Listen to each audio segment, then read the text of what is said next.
Today I will discuss or presenting a very important subject, which is drug-induced psychosis.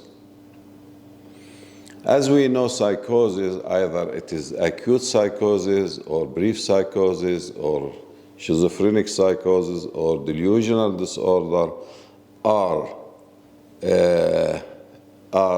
stimulated or precipitated by either drug or by organic lesion.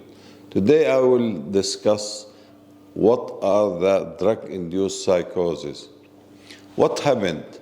We know that drugs, maybe it is legally or illegally, synthetic or non-synthetic, given by medicine, by doctor or by street, that in many occasions that and this is in our life occurs, that our sons going to work outside our city, and he coming after 2 or 3 days complaining that he has a sudden episode of psychosis, which include hallucinations, seeing things, hearing things, has many delusions about feeling insecure, others against him, and with delusion of poisoning and disturbed behavior, which is accompanied by insomnia.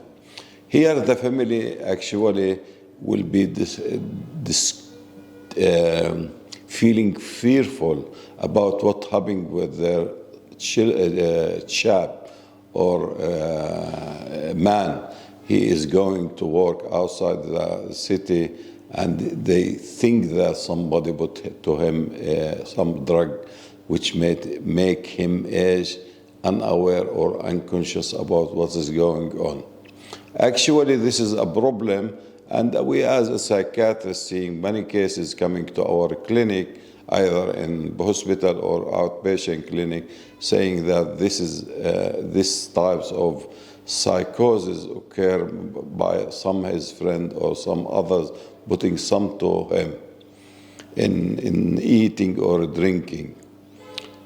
So we have to do the mental state examination and take the history, and we try, the first thing is to investigate, and the investigation, we have four types of investigation: urine screening, blood screening, saliva screening, and hair screening.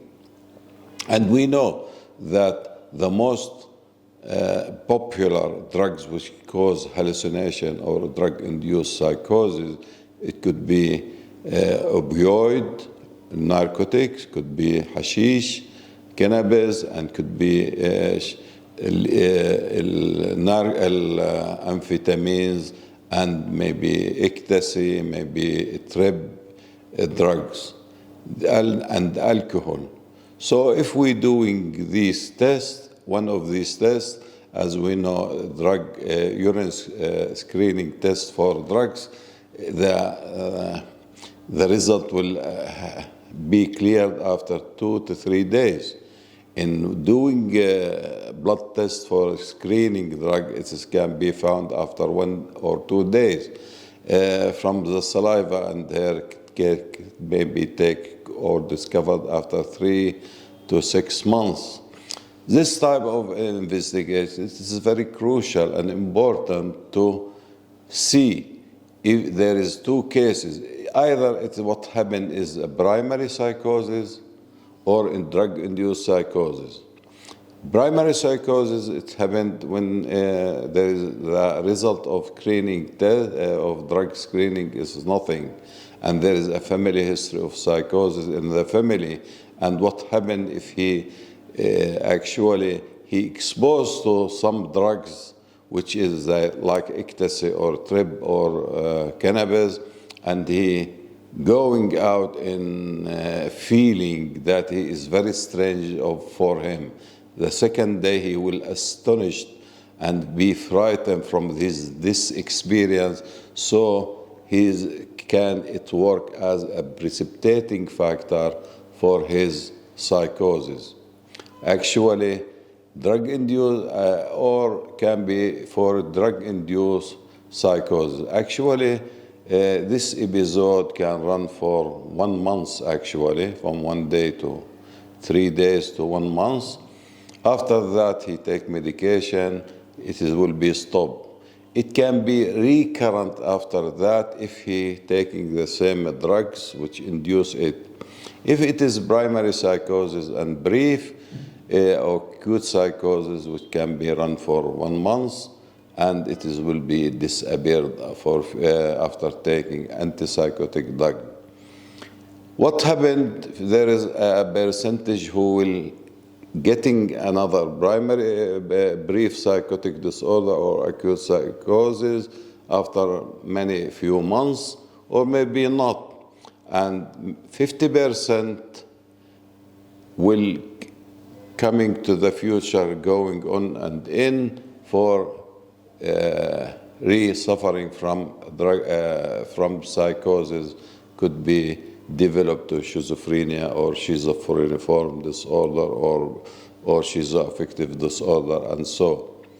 Treatment, as we mentioned, investigation, maybe admitted to hospital to clarify, antipsychotic medication, and especially to rule out the effect of any drugs if he has or had taken it, and to be clarified if it is primary psychosis or drug-induced psychosis. Thank you very much.